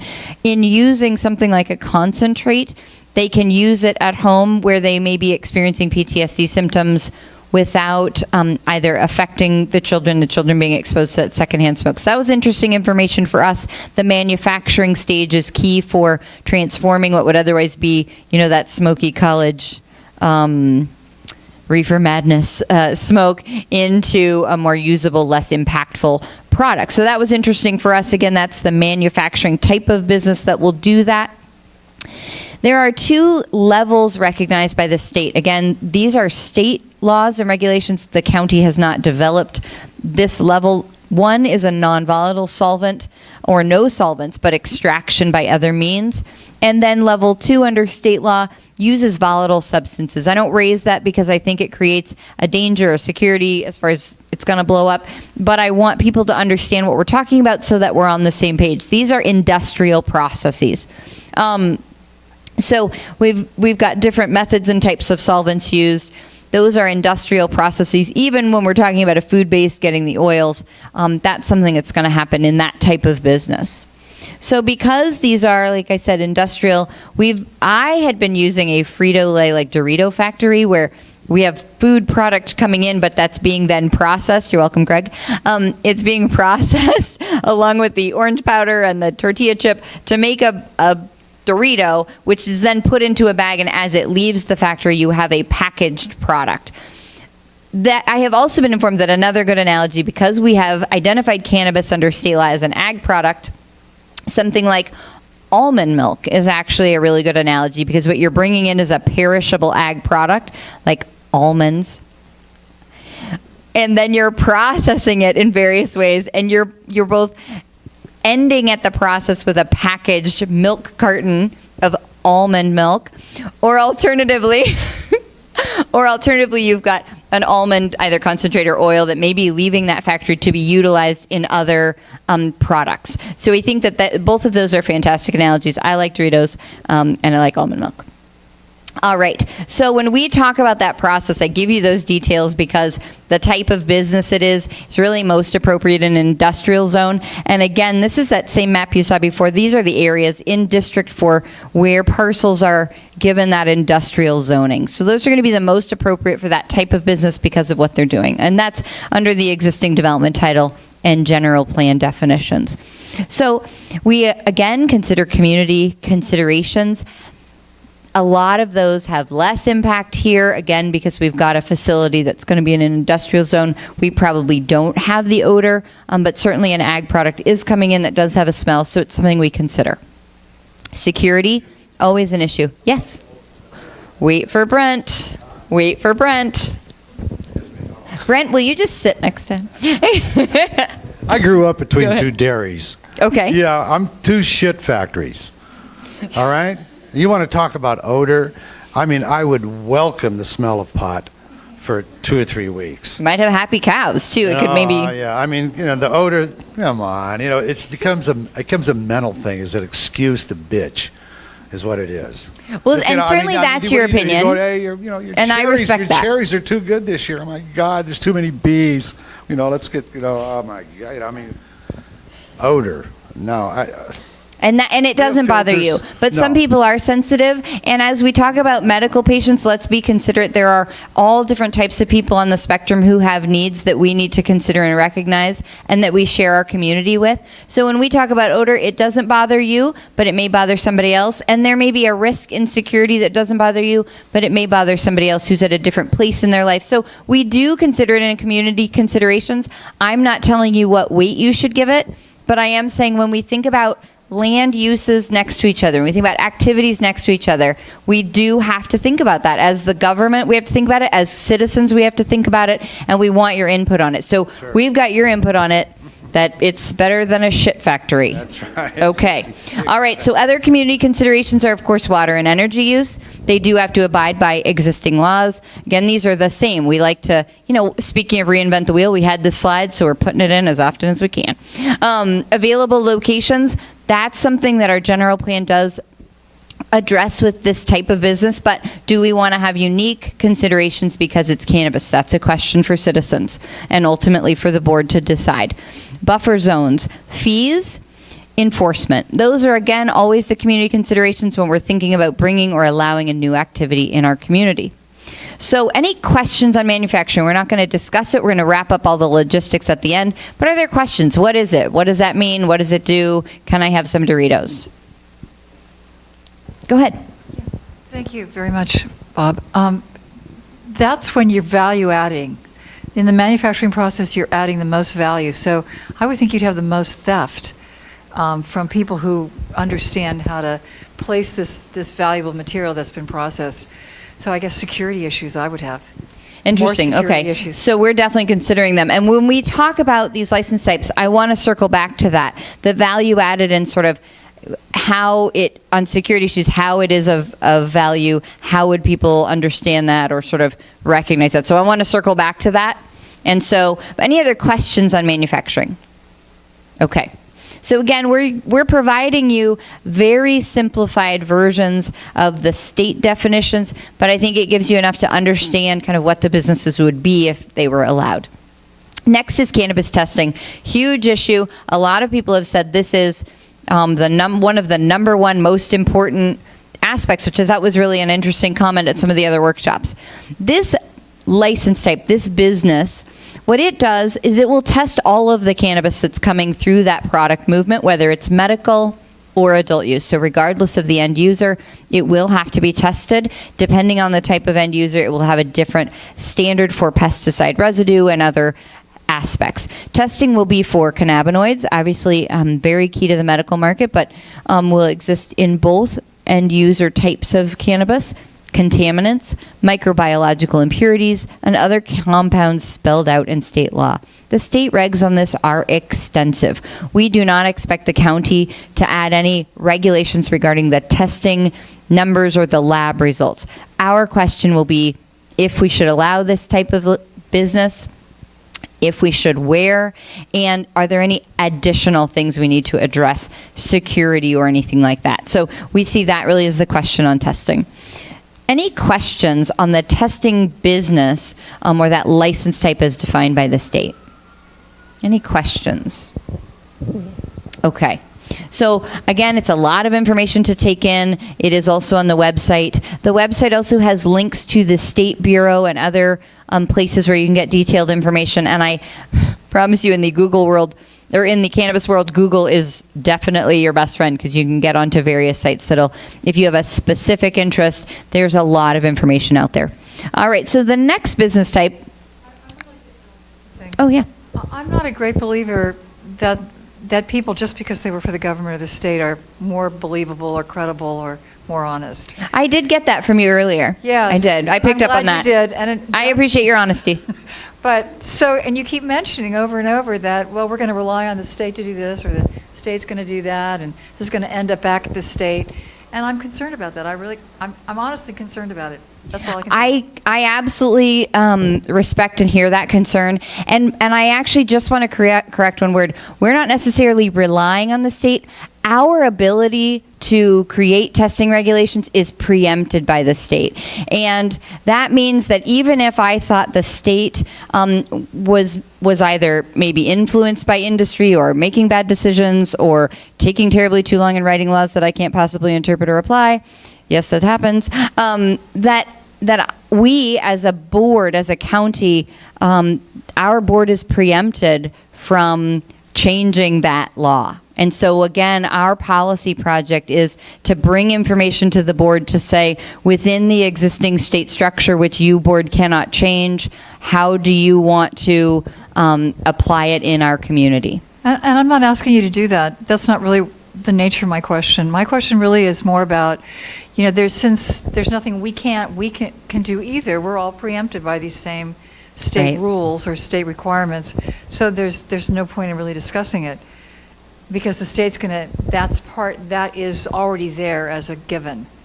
Well, we actually have a ton of things that we can do, and that's that we can say either yes, open market. Remember, we talked about the spectrum. We can have an open market anywhere. The board could be informed and ultimately say, we want to see an open market of all business types, and you can do it by right. That's a very extreme view. We've not seen any jurisdiction take that view, but that's, of course, on the table. Here are the cost benefits of it.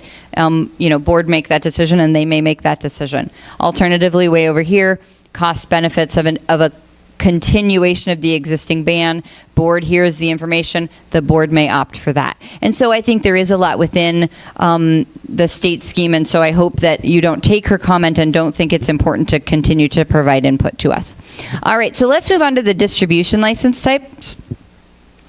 And so I think this is a really interesting one as far as what exists in San Joaquin County right now. We do a lot of distribution. Something like Amazon exists. We have this in various cities and in the unincorporated county. And so what a distribution business type does under the existing state law is they will regulate the flow of cannabis between the different cannabis businesses. So we saw that product movement flow, and that distribution license type sits right in the middle. They will be a key part of the track and trace system, and they'll be coming in and out. Thank you for your input. I appreciate it. And for your work for the state. Thank you, and good night. So because this sits in the middle of that product flow, I think it's a really interesting license type to explore. I also think it's interesting because once a package of cannabis in whatever form comes into the distribution business, it is packaged pursuant to state law and labeled pursuant to state law. Their job is really to inspect it before sending it on, confirming it is what it is labeled to be, it weighs what it claims it is to weigh, meaning no product has been removed from that packaging, and then it passes it on to the next license type. So you don't have that public interaction, and you also don't have the raw product. And so it has some different impacts on its neighbors. Any questions on distribution? Okay. Next is transportation, and it's like distribution, something that we have in San Joaquin County. We have a number of businesses that provide transport as their to their customers. So an example is we have a lot of ag trucking. That's an incredibly important business to have a production, to have ag production in our county. So transportation infrastructure exists, and again, a lot of existing businesses already do this. But in the cannabis model, they will transport cannabis and cannabis products between cannabis license types. These businesses will utilize non-marked vehicles. That's in state law. So no, 420 gold with big green leaves are going to be allowed to operate this business type, but with a state license, they will need to be unmarked. Here's an example of what it might look like. This is obviously an old Brinks, money truck, right? But that's an example of what would be unmarked, but would meet some security issues.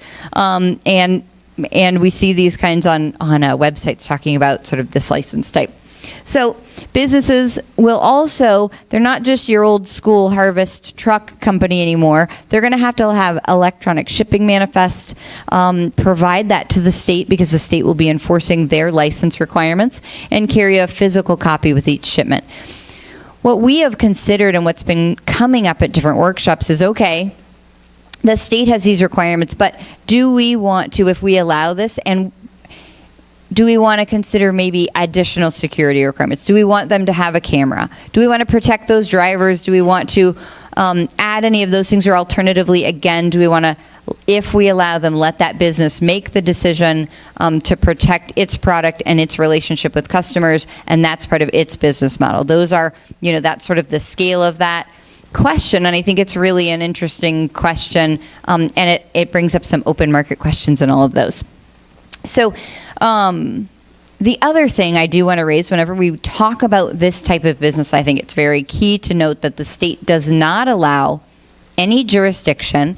So again, using that preemption word, the state says local cities and counties, you cannot prohibit a transporter that is licensed in another jurisdiction from transporting that cannabis through your jurisdiction. Okay, so if there's a Sacramento transporter who is able to transport to a customer in Kern County, San Joaquin County cannot prohibit that transporter from coming through the county. So the expectation is with our central location, there will be transport through San Joaquin County regardless of whether we allow this license type. And so the question is, do we want to allow it to be located here in San Joaquin County? Any questions on the transportation business type? Okay, so these are the definitions by the state are much clearer, sort of, and again, when you are familiar with that type of business, it's much easier for us to translate what we know into a cannabis market. So when we discuss these logistic license types, these four, we come back to that same threshold question. Should we allow the logistic license types in San Joaquin County? Those are manufacturing, testing, distribution, and transportation. And if we do, so if your answer is yes, we should allow them, or maybe we should allow them, then that next question that we always want to ask is, should we treat these businesses that are providing these services for medical differently from adult use? I'm not getting a lot of that from the crowd so far, but I'm going to keep asking it because it's a very key question for us to inform the board about. So let's go ahead and open that up. I told him he's just a pay. Oh, Daryl.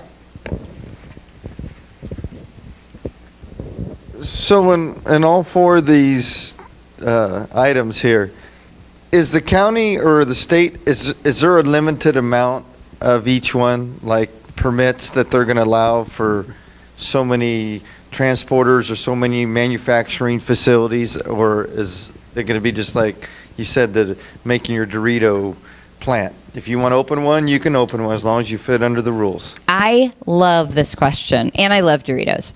I love this question because so many people have heard so many discussions about jurisdictions that are allowing, let's use Stockton, for example. Stockton passed Measure P and its correlating tax Measure Q, and what they said was, actually, my understanding is they total 5. I could be wrong, but there was one existing that was grandfathered in and remained, and I thought they allowed 4 additional, but I could be wrong. But the point is, in answering your question, well, that's a whole nother discussion. That's meeting 8 of 8. So, yeah, that's a totally different discussion, and I hear you. But, so the question is either the state or the county limiting the number of really either any of these logistic license types or any of the license types? And the answer to that question is most or a lot of jurisdictions have said what we're going to do is figure out a way to allow some number. So they're going to open up a lottery, like Calaveras County opened up a lottery for cultivators. They had 5,000, I'm getting these numbers wrong, they had 5,000 applications, all of which had to pay a non-refundable fee. And there was then a lottery that only allowed, 700 actual, what ultimately would be accepted applications for cultivators. That is a really common model. That is one model. So the board could take information in. So we're taking the public information reports from the compilation of all of this, stakeholders, as well as economic reports with cost-benefit analysis. And they may say, on the distribution, we actually think it would not work to have an open market, and so we're going to open up applications on that license type, but on some other license type, what we think is better is to say it's allowed by right in certain zones and let those businesses come in and attempt to be successful and let that kind of shake out in a market model. And they may take some other license type. I don't expect the board to do this, but I'm giving you an example of options. And they may say instead, we've got an overlay zone and we can't have more than one of these per area, and therefore first come, first serve. This business is located here. We can't have some other business within, some number of feet or something. There's a lot of models by which you can allow these types of businesses into your community. At this point, there has been nothing presented to the board on the cost benefit or the community quality of life benefit of any one of those models. Lots of jurisdictions are doing the numbers, and there are lots of issues with that model that we're seeing as jurisdictions report back, and as we follow up with jurisdictions who've had those models, there are some issues with that. You may have an operator get in who's not a good operator, but now they're entrenched and they have this, right, and they may not be the best operator, but they got that license through a lottery. There may be an issue with that. We may not be getting the best operators with that model. On the other hand, we may not be inundating citizens with the secondary impacts of having 40 dispensaries, even though it ultimately might shake out to 10. That's a huge impact on a community. So the answer is the county is not at that point. At this point, that model is on the table. We've not made a decision. The state does not tell the locals how to grant approval.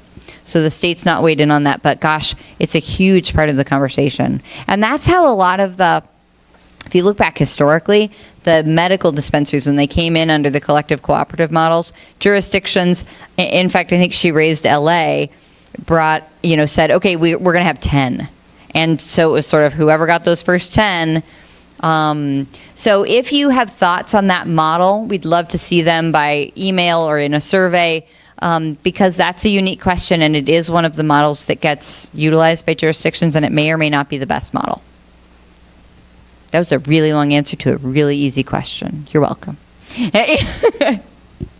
Any other comments? I'd like to know how you would handle if I grew one of 5 plants, or I grew all 5 plants that produces THC, cannabinoids, besides our cannabis here. Rosemary, you can extract THC. So if I say, hey, I'm not even going to mess with the 3, I'm going to throw out 10 acres of rosemary, but I'll take it to the concentrator and squeeze out the THC in San Joaquin County here.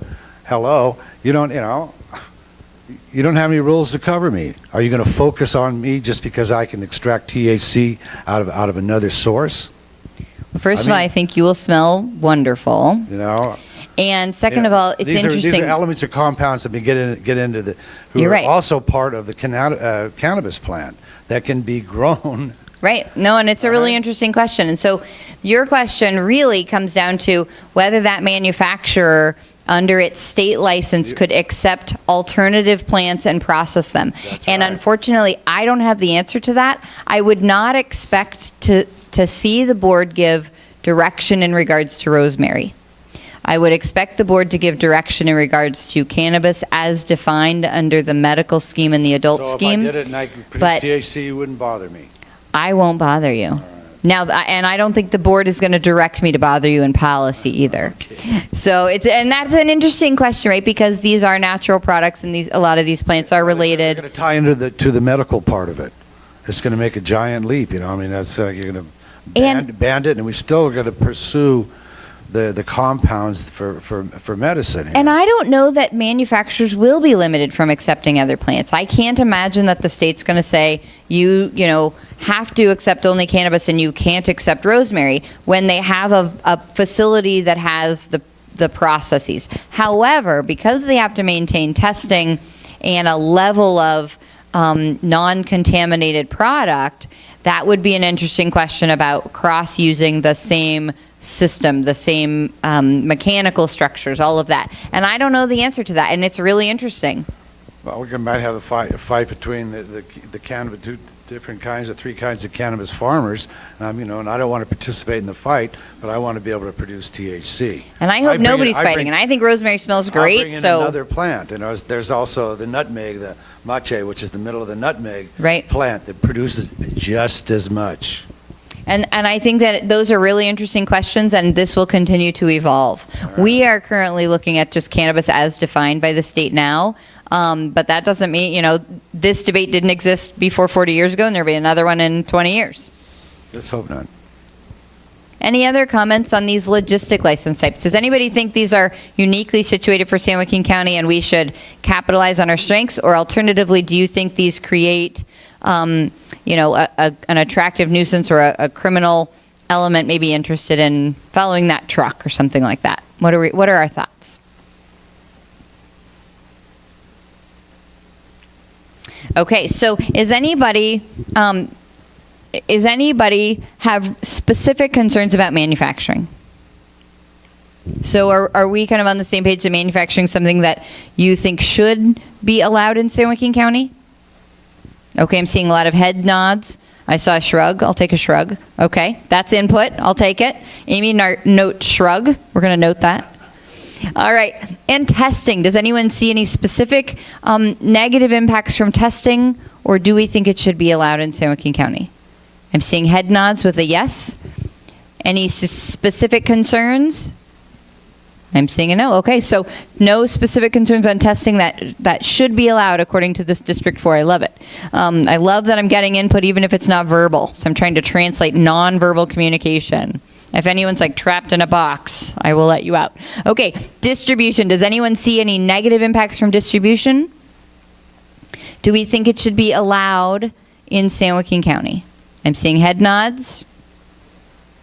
Okay. All right, even a smile. I saw a smile. Transportation. Does anybody see any negative impacts from transportation? Do we want it allowed in District 4 in the unincorporated county? I'm seeing head nods.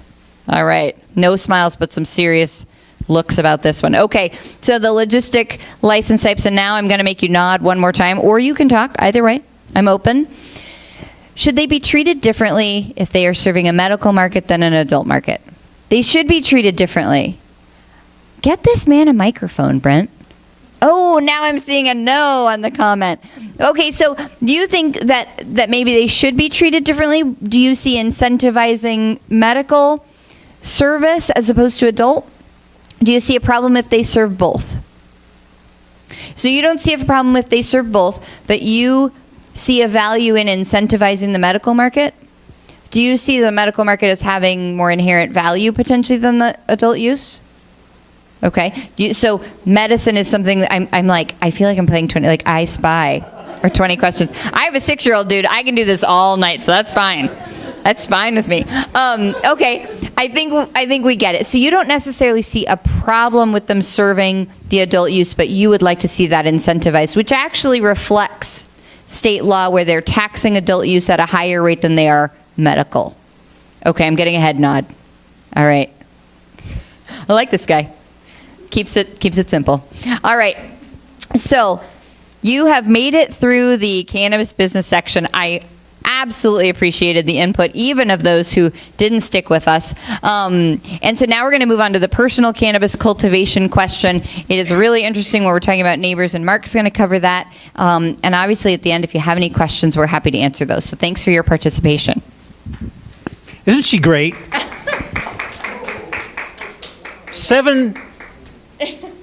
6 of 7. I have to follow her at the end.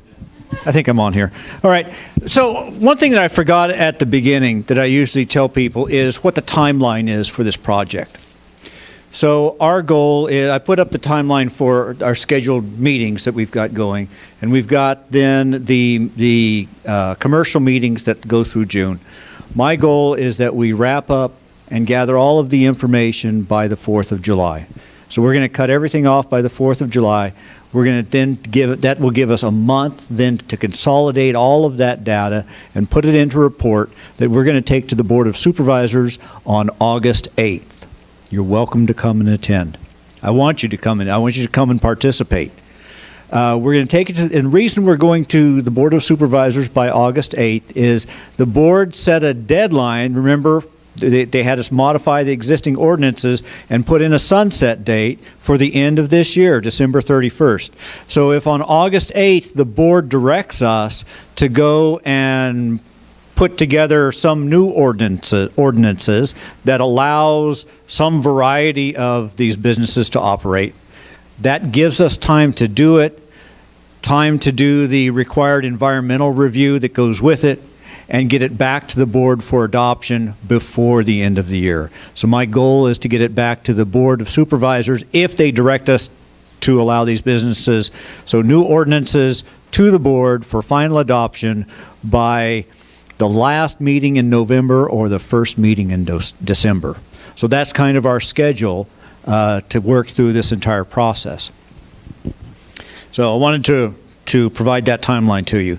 So when we're talking about the personal cultivation of cannabis, state law allows, under the Adult Use Act, everyone who's 21 or over to grow 6 plants indoor, and neither the city or the county can prevent that from happening, although we can impose some regulations. And what we're really talking about here, at its heart, is land use. How is my use of my land going to impact you? And as with all land use disputes, it's not what happens in the middle of my land, it's what happens on the margins. We always talk about what happens on the margins when we talk about land use disputes, because it's what crosses over. We were talking earlier, you were mentioning the odor issue, because you grew up between 2 factories. Well, in this, also methane. In this circumstance, when we're talking, there's the odor issue, and we understand that some people are not offended by the odor and that other people are. And I liken it to the scenario where, here in Lodi, outside of Lodi, we've got a lot of wineries that have weddings on the weekends. And you have neighbors that live right next to the winery. And some of those wineries have outdoor amplified music. And so the neighbors get to hear Proud Mary every weekend, all night long, Friday and Saturday night, all summer long, through the wedding season. Odor is like the music. It doesn't respect property lines. So you have somebody who lives next door to you who may have sensitivities to odors. Maybe it causes migraines. I've known people with those types of issues. And so the question with personal cannabis cultivation is you have a right to grow 6 plants indoors. The county can allow you to grow them, or you can also grow them in an enclosed accessory structure in your backyard, so a tough shed, something along those lines. Or the county could allow you to grow them outdoors, similar to the outdoor cultivation. So you can cultivate up to 6 plants inside a private residence or inside an accessory structure to a private residence that's fully enclosed and secure. Private residence means a house, apartment unit, mobile home, or other similar dwelling. Cannot be visible from a public place. So those are the rules that the state has put in place. The county cannot ban the personal cultivation. The county can restrict the size. How much square footage can you set aside for cultivating those 6 plants? How much, where in the house can you grow those 6 plants? Can you convert your bathroom into a grow facility for those 6 plants? Can you put them in the hallway? Use of electricity, required mitigation for odor and mold and things like that. And so my question for you is, these same types of impacts, odor, building code security, indoor cultivation location, express landlord approval. What if you're renting from somebody? Should someone who's renting either your property or you're renting somebody else's property, should you have to get permission from the landowner in order to grow those plants?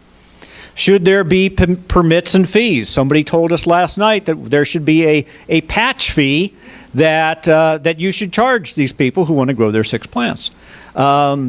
There limits on the plant height or property line setbacks, which is a big one. There's already a restriction. If you put a tough shed in your backyard, there are already restrictions on how far that has to be from your property line. Should that be the same if you're using that tough shed for cultivation purposes? The question on personal cultivation is this: would you like the county to consider establishing reasonable regulations around personal cannabis cultivation undertaken by you or your neighbors? A lot of people say it's none of your business. And I get that. But in our role as the county, what we hear from is not the person who's just growing the 6 plants, but the person who's next door who it is impacting. And so the role of the county, when the county has this opportunity to roll out regulations that tries to balance that, this is the county's opportunity to try and strike the right balance. But we really need your input to answer that question. What is the right balance? Any thoughts? Do you have something to say? Well, I think you should, if Adele? you're a homeowner, You have to use them. if you're a homeowner, I mean, what you do in the privacy of your own home is kind of sacrosanct. But if you're a renter, I don't know. You know, I think you should maybe have the landowner's permission, or, you know, you have to if you have a dog. Right. So, and then I'd be concerned about, you know, gosh, if I had a tough shed in my yard, would everybody think, God, I'm growing? You know? Yeah, and that's it. Okay. So as a property right, as a privacy issue, you're saying, look, if it's my own property, leave me alone. It's none of your business. You should respect my privacy. However, if you don't own the property, if you're renting the property, then maybe we should require landlord approval in order to carry out that activity. Let me ask you this, because it's one thing when you've got a standalone dwelling, a single-family dwelling that has its own air circulation systems. What are your thoughts about apartment buildings? We know that there are problems with apartment buildings where you have cigarette smoke in one apartment that affects the children next door who have asthma. Any thoughts on that type of a situation where you've got that cross ventilation between dwelling units? Are you penalizing smokers? You're going to be applying these laws. How come you're not smacking these tobacco users? Well, there are I'm lots worried of... about the kid with the asthma, in an apartment building. Come on, let's get real here. Who's going to be policing this particular? I mean, this is just overboard. This is just like it's cost effective. My God, come on, let's get real here. You're going to have the policeman knocking down the door in an apartment place because they can't. We can smell it, but we can't find it. I mean, tobacco causes cancer. How come we're not policing this with the same attitude that we're trying to do with this plant? We're not freeing this plant. This is all these regulations, this prosecutorial legislation against a plant. What are we doing here? We're grown people. Come on. Well, And you have the power, man. You have the power to get past this stuff. Be innovative. You want to make the giant leap in this county. I mean, you got a great slogan here, and greatness we're going to grow. I come from a PR background now, and my ladies are real good at it. And you've got this consciousness raised here, and I think you can simplify it. You can really, just by common sense, you don't need to be doing what you're doing. Control the height of a plant. I mean, you realize that as a growers, we had to be genuinely, restricted with 6 plants, 12 plants, we got so many square feet to work in. As I'm an old 4-H'er. You know what we did? We learned how to grow in that small space and produce a volume that nobody else could do in the world. Because we had to still deal with idiocy. Now, there's people in this county who know how to grow this plant, and they do not need these restrictions, height restrictions. And we still even are not even hep to the third plant. We got indica sativa, and we're not even doing the third one that comes out of Russia. We're already in a Russia freaking freak out here. Let's use our education, our consciousness, and make the leap for the rest of the state. San Joaquin County. I thank God. I'm glad to see this is happening. I really, it's very positive. Well, I appreciate your contributions. Yeah, and and we can do it here. Just let it happen. He raised a really Just let interesting. it happen. Can I follow up on one thing you said? At least in a neighborhood, do you see a potential of maybe limiting the height of the plant? Is that what you said? So I saw up there neighbors, eliminating the height for what is this all about? Oh, I see what you're saying. Okay, He's saying that there shouldn't be any Got it. regulation of personal cultivation. Okay, got it. No, we got that comment my hair down. stands up. I immediately go into freaking revolution mode. Or So what I hear from you is that there shouldn't be any regulation on personal cultivation. No, I don't think so. Most people are going to be trying it. The damn things will die. They'll get discouraged growing it in their house. Well, there's certainly that. I mean, the bugs eat them up. I mean, it's just incredible. This is not easy stuff. The plant is not easy to grow. I'm going to get rich. Let's grow a bunch of plants. Oh, my God. This is farming. You can lose your ass in 1 year. I mean, it's, you're out of biz. Okay. Any other comments or any other thoughts on personal cultivation?